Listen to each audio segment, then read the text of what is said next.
예레미야 선지자는 줄곧 유다의 멸망을 예언했습니다. 하지만 유다만 멸망한다는 말씀을 전하지는 않았습니다. 그 가운데 이 바벨론 역시도 멸망할 것을 말씀하였는데요.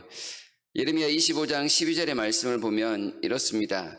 여호와의 말씀이니라 70년이 끝나면 내가 바벨론의 왕과 그의 나라와 갈대아인의 땅을 그 죄악으로 말미암아 벌하여 영원히 폐허가 되게 하리라는 말씀을 주십니다. 다시 말하면 바벨론은 이스라엘 백성들을 70년 동안 포로로 삼기 위한 하나님의 도구에 불과했습니다. 그 사용 기간이 끝나고 나면 바벨론의 교만 때문에 그들 역시도 심판을 당하게 될 것임을 이미 예고하였던 것이지요. 그리고 하나님께서는 유다를 심판하셨을지라도 그들의 고국을 떠나 바벨론의 포로로 잡혀가 있게 하셨을지라도 그 백성에 대한 관심을 끊지는 않으셨습니다. 바벨론으로 찾아가 그들과 함께 거하시며 그들의 당하는 고통에 주목을 하셨고 그들의 신음소리에 귀를 기울이셨습니다.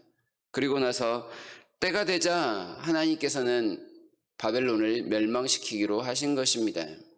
하나님의 심판보다 더 악한 심판을 자행하고 있는 바벨론의 교만을 그대로 방관하실 수 없었습니다.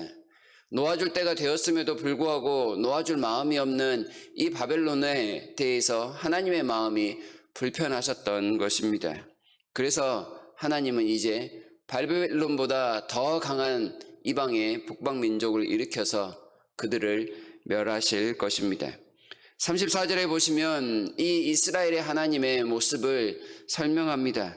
그들의 구원자는 강하니 그의 이름은 만군의 여호와라. 반드시 그들 때문에 싸우실 것이다. 여기에서 그들은 지금 바벨론에 잡혀가 있는 하나님의 백성들, 유다 사람들을 가리키고 있습니다. 다시 말해서 이 말씀이 말씀하는 것은 유다가 왜 멸망하였느냐? 그것은 하나님께서 그들을 위하여 대신 싸우시기를 주저하셨기 때문이다. 미루셨기 때문이다. 말할 수 있습니다. 하나님께서 이스라엘 위해 싸우셨다면 이스라엘이 패망하지도 않고 이렇게 포로가 되는 비참함을 겪지도 않으셨을 것입니다. 하나님의 섭리에 따라 잠시 참으셨다가 이제는 하나님께서 싸우시겠다 말씀하고 있습니다. 만군의 여호와, 애굽을 한꺼번에 뒤엎으셨던 그 권능의 손길로 이제 다시금 바벨론을 뒤엎으시겠다 말씀하고 있습니다. 곧 구원은 하나님의 전적인 선물임을 우리에게 다시금 알려주십니다. 사람들은 그저 괴로움에 부르짖을 뿐입니다. 너무나도 자연스러운 모습이죠. 그러나 하나님께서는 자신의 백성들에게 늘 관심을 기울이십니다. 그리고 그들의 신음소리, 그들의 아파하는 모습에 마음이 감동되어 구원을 베푸십니다. 사람이 한 것은 없지만 하나님께서 아주 말 그대로 은혜로만 구원을 베푸신다는 말씀입니다. 이스라엘 백성의 구원은 곧 바벨론에게는 심판입니다. 하나님께서 그의 칼집에서 뺀 칼들을 바벨론 위에 쏟아붓겠다라고 35절부터 말씀을 합니다.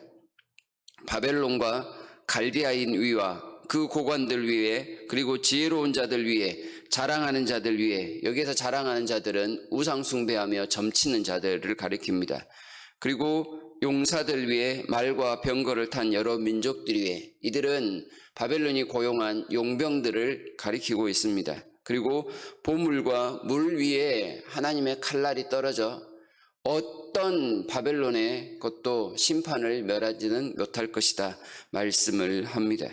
이것은 유다가 과거 심판을 당했을 때와 똑같습니다.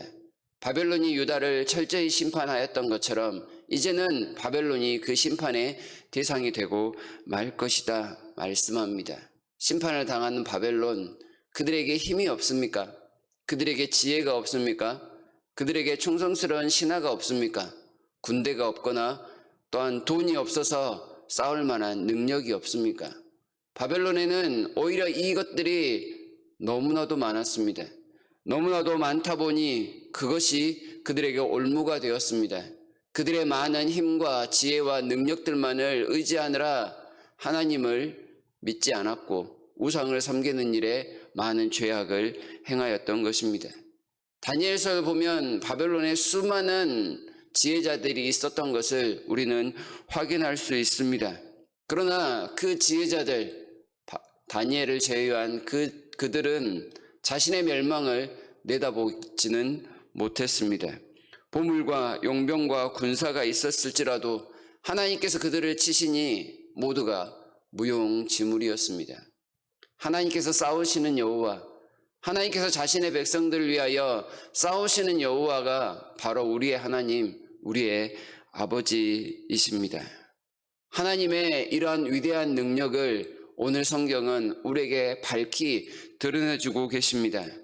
하나님께서 마치 때로는 숨어 계시는 것처럼 보이실지라도 그 하나님은 자신의 백성들을 향해 언제나 손길을 나타내고 계십니다. 모든 관심이 하나님의 백성들에게 있다는 사실, 이 위대한 사실을 우리가 오늘도 기억하며 살아야 하겠습니다.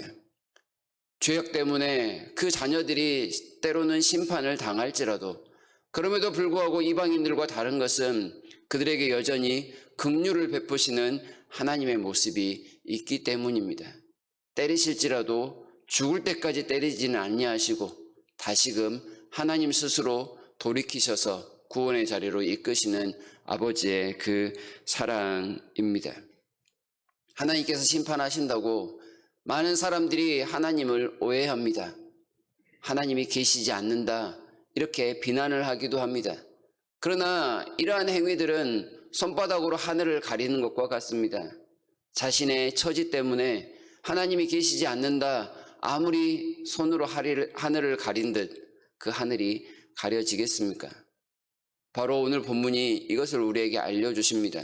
우리가 어떠한 처지에 있건 하나님을 의지하고자 한다면 하나님은 반드시 그 살아계심의 손길을 우리에게 나타내 주실 것입니다. 예수께서 이렇게 말씀하십니다. 내가 너희에게 평안을 주노라. 이 평안은 세상이 주는 것과 같지 아니하다. 평안을 주더니 이 평안은 내가 세상을 이겼기 때문이다 라는 말씀을 요한복음 16장에서 하고 계시는데요. 모든 상황 속에서도 평안을 주시는 만군의 하나님의 그 능력의 손길을 오늘도 함께 경험했으면 좋겠습니다. 하나님의 사랑의 길이와 깊이와 넓이와 높이를 깨달아 가시는 복된 하루가 되기를 진심으로 바랍니다.